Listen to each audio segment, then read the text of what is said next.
જય સ્વામિનારાયણ. પ્રમુખ સ્વામી મહારાજ જીવન ચરિત્ર ભાગ 12. પૂર્ણ અને પ્રેમાળ.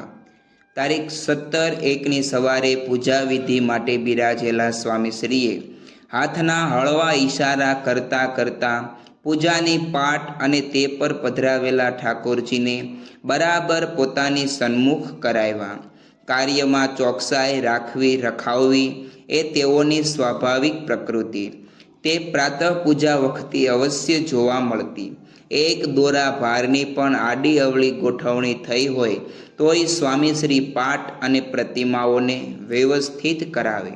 તે જોઈ આજે દર્શન માટે ઉપસ્થિત થયેલા IIM ઇન્દોરના નિયામક શ્રી રવિચંદ્રન તો ઝૂમી જ ઉઠ્યા અને સંતોને કહેવા લાગ્યા, if he has the stamina to align his daily duties millimeter by millimeter, I am sure he will not allow your institution to divide every by an inch. પોતાની રોજિંદી સેવામાં 1 મિલીમીટરની પણ ક્ષતિ ન ચલાવી દેનારા સ્વામીશ્રી તમારી સંસ્થાને તેના લક્ષથી 1 ઇંચ પણ ફંટાવવા નહીં દે તેની મને ખાતરી છે. પૂજા બાદ મુલાકાત વખતે પણ આ વિદ્વાને સ્વામીશ્રીને કહ્યું, 90મા વર્ષે આપ આટલા પરફેક્શનમાં માનો છો એટલે જ સંસ્થા પણ એટલી જ પરફેક્ટ પૂર્ણ છે. આવા પરફેક્ટ સ્વામીશ્રીનું પ્રેમાળ સ્વરૂપ પણ આજે આ મહાનુભાવને દંગ કરી ગયું. આ સમયે સ્વામીશ્રીને મળવા આવેલા 210 મુલાકાતીઓ પૈકીના એક શ્રી પ્રાગજીભાઈ શતાયુના આહારે પહોંચેલા. તેઓ સ્વામીશ્રી સમક્ષ મુકાયેલા ટેબલ પર પોતાની લાકડી રાખી જુસ્સાભેર બોલવા લાગ્યા. આ વખતનું તેઓનું હલનચલન પેલી લાકડીને ફંગોળી ન દે તે હેતુથી સ્વામીશ્રીએ તેને પકડી રાખી અને છેલ્લે લો આ ટેકો કહી એ લાકડી પેલા વૃદ્ધને ધરી પણ ખરી. આમ 90મા વર્ષે બીજાને ટેકો આપવા તત્પર રહેનારા સ્વામીશ્રીના વરદ હસ્તે તારીખ 19/1ની સવારે પ્રતિષ્ઠાનો ચંદરવો રચાઈ રહ્યો. તેની તળે મુંબઈના પરા વિસ્તાર કાંદિવલી, પૂર્વ, વિરાર, ખારધર તથા ચરોતર સ્થિત બોદાલ ગામના મંદિરની મૂર્તિઓમાં પ્રાણ પુરાયા. તેની સાથે પોષી પૂનમનો ઉત્સવ પર ઉમંગભેર ઉજવાયો. તેનો આનંદ માણી હરખાઈ ઉઠેલા લબ્ધ પ્રતિષ્ઠ ઉદ્યોગપતિ શ્રી રોહિતભાઈ પટેલે સ્વામીશ્રીને જણાવ્યું, આજે આપના પૂજા દર્શન કરી ખૂબ આનંદ થયો. તેમાંય આપે તિલકની મધ્યમાં બરાબર જે ચાંદલો કર્યો એ જોઈને થયું કે આપણે 125 વર્ષ થવાના જ છે. 90મા વર્ષે સ્વામીશ્રીનું સ્વાસ્થ્ય તો કથળેલું જ, છતાં પોતાને આત્મારૂપ માની વર્તતા તેઓ ચૈફ વયે પણ જે કુશળતા દાખવતા તે સૌના આશ્ચર્યનો વિષય બની રહેતી. જીવનના 10મા દાયકામાંય તેઓના કાર્ય અને ક્રિયામાં લેશ લાસરિયા વેળા કે લઘર વઘરપણું પ્રવેશ્યા નહોતા. આપણે લાભમાં જ છીએ. તારીખ 20/1ની સવારે સ્વામીશ્રીનો મુલાકાત કક્ષ 378 ભક્તો ભાવિકોથી ઉભરાતો હતો. તેઓને મેળા બાદ જ સ્વામીશ્રીના ભોજનનો મેળ પડવાનો હોવાથી વ્યવસ્થાપકો દ્વારા મુલાકાતનો વિધિ સહેજ ઝડપથી ચાલવા લાગ્યો. છતાં તેમાં સ્થાનિક હરિભક્ત શ્રી લક્ષ્મીચંદને જોતા સ્વામીશ્રી બોલ્યા, તમારો કાગળ મળી ગયો છે. પવન વેગથી વહે છતાં તેના સ્પર્શથી કોઈ છોડ વંચિત ન રહી જાય તેમ ઉતાવળમાંય સ્વામીશ્રી એક એકને સંતોષતા. આ રીતે સૌને રાજી કરવાની કળામાં અવ્વલ તેઓ આજે સાંજે સાયં ભ્રમણના વ્યાયામ બાદ વિશ્રામ માટે પલંગ પર પોઢ્યા ત્યારે એક સંતના પ્રવચનનું ધ્વનિ મુદ્રણ ઓરડામાં ગૂંજવા લાગ્યું.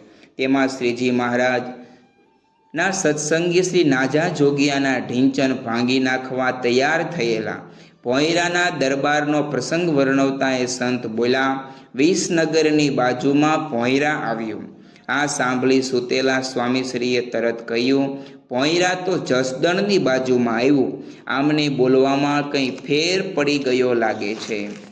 આમ અતિ વૃદ્ધ વયે પણ શ્રવણ દર્શન વગેરેમાં અતિ એકાગ્ર રહેતા તેઓએ તારીખ 23/1ની રવિ સભામાં આશીર્વાદ વરસાવ્યા કે આજે ઉત્સવમાં ગુણાતીતાનંદ સ્વામીનો દીક્ષા દિવસ છે.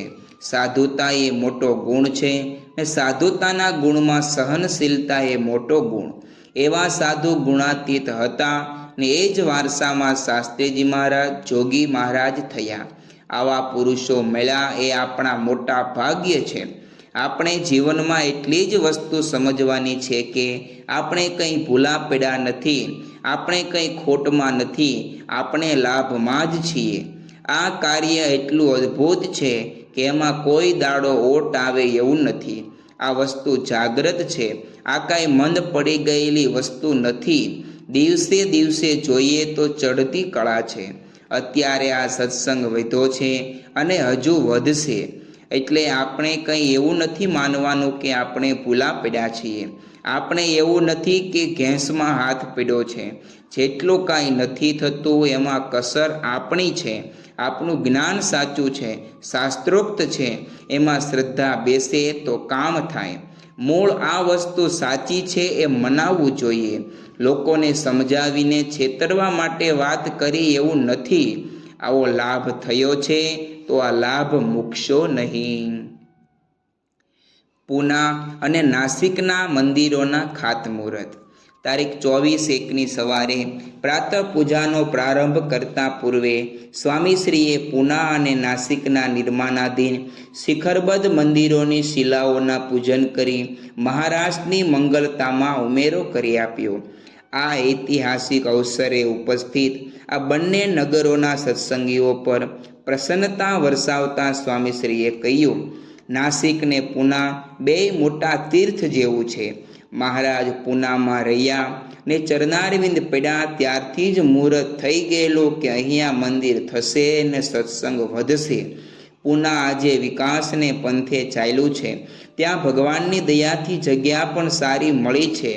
રોડ ઉપર જ છે એટલે દર્શન સહેજે થઈ જાય એવું સરસ મંદિર અહીં થવાનું છે. ત્યાં હજારો માણસો આવશે. એમાં તમે તન મન ધનથી સેવા કરો છો એટલે તમારા પુણ્યનો પાર નથી.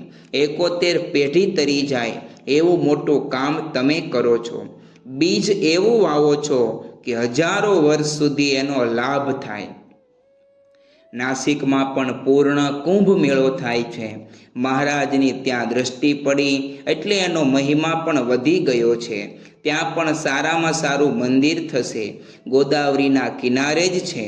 એમાં લાખો મનુષ્યો દર્શન કરશે. એનું પુણ્ય તમને મળશે. વર્ષો સુધી દર્શન કરશે એ બધાનું કલ્યાણ થશે. આમ એક સાથે બે શિખરબદ્ધ મંદિરોના શ્રી ગણેશ કરી દેનારા સ્વામીશ્રીના ખભા 90મા વર્ષે પણ કેટલા મજબૂત હતા.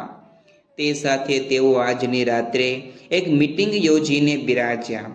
તેમાં તેઓએ પૂના અને નાસિકમાં જે તે સ્થળ ઉપર થનારા ખાતમુહૂર્ત અંગે માર્ગદર્શન આપ્યું. તે દરમિયાન નીકળેલી એક વાતના સંદર્ભમાં કોકે કહ્યું, સ્વામી, આપ મનુષ્યની જેમ જ વર્તો છો. મહારાજ સ્વામી અને શાસ્ત્રીજી મહારાજ, યોગી મહારાજ એમ જ વર્ત્યા છે ને? પણ આપ મનુષ્ય ચરિત્ર બતાવો ત્યારે અમે તો છેતરાઈ જઈએ ને. નિષ્ઠામાં એટલી કાચપ કહેવાય. સ્વામીશ્રીએ નિશ્ચયનું નિદાન કરી આપ્યું. તારા મુખની લાવણ્યતા મીઠી રે. તારીખ 26 જાન્યુઆરીના રોજ આવેલા પ્રજાસત્તાક દિન નિમિત્તે મંદિરની સજાવટ અને ઠાકોરજીના શણગારમાં તિરંગાનું વર્ચસ્વ જોવા મળતું હતું. તેની વચ્ચે દર્શને પધારેલા સ્વામીશ્રીએ તો સૌ સાથે રાષ્ટ્રગીતનું ગાન ગુંજાવી દેશભક્તિની આબોહવા ફેલાવી દીધી. તે પ્રાતઃ પૂજા દરમિયાન યોગી સભાગૃહમાં પણ પ્રસરી. આ વાતાવરણમાં શરૂ થયેલી મુલાકાતોમાં દેશના એક નામાંકિત ન્યાયાધીશે સ્વામીશ્રીને પૂછ્યું, રાજકારણીઓનું હૃદય પરિવર્તન થાય એનો કોઈ ઉપાય બતાવો. અહમ મુકાઈ જાય તો બધું થાય.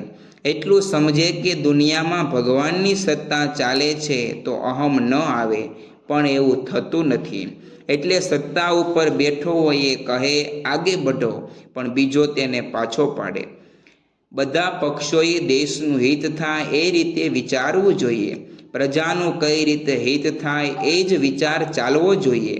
બધા સંપીને રહે, એકબીજાનું હિત ઈચ્છે, એકબીજાનું ભલું કરે, એ સ્વતંત્રતા કહેવાય. દેશ હિતનું સચોટ ચિંતન કરનારા સ્વામીશ્રીના મુખેથી સરી પડ્યું. નીતિ પ્રવીણ તેઓ કોઈ પણ વિષય પર બોલતા ત્યારે તેઓના શબ્દે શબ્દે આચરણ, અનુભવ, આવડત અને આપસૂઝનો સાથીઓ પુરાઈ જતો.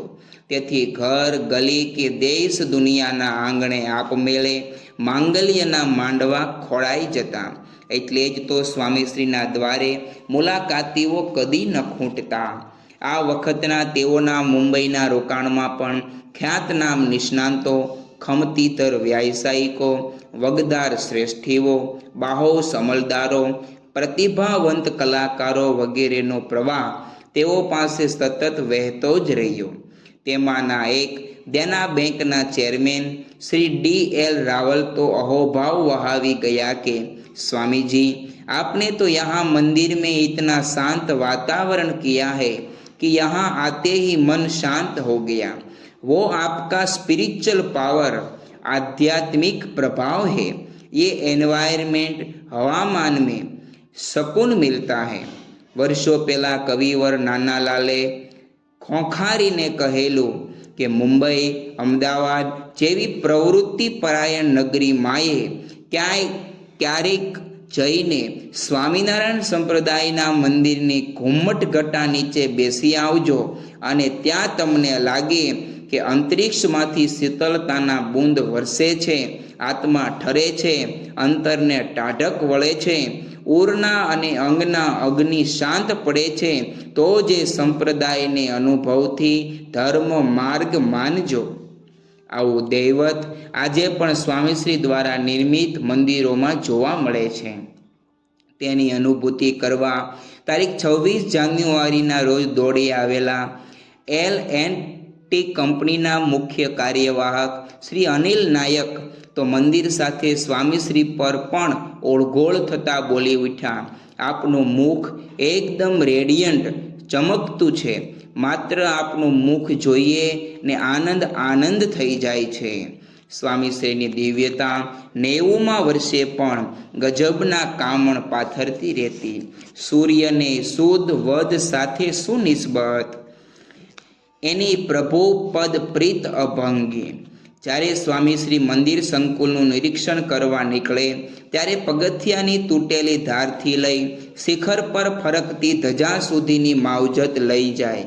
તે મુજબ તારીખ 26 જાન્યુઆરીની સાંજે પરિસરમાં ઘૂમી રહેલા તેઓની નજર મંદિર, અક્ષરભુવન અને પ્રમુખ સદનની ઇમારતોના ખૂણે ખૂણે દોડવા માંડી. આ ક્રમમાં સ્વામીશ્રીને એક ડિશ વોશર બતાવવામાં આવ્યું.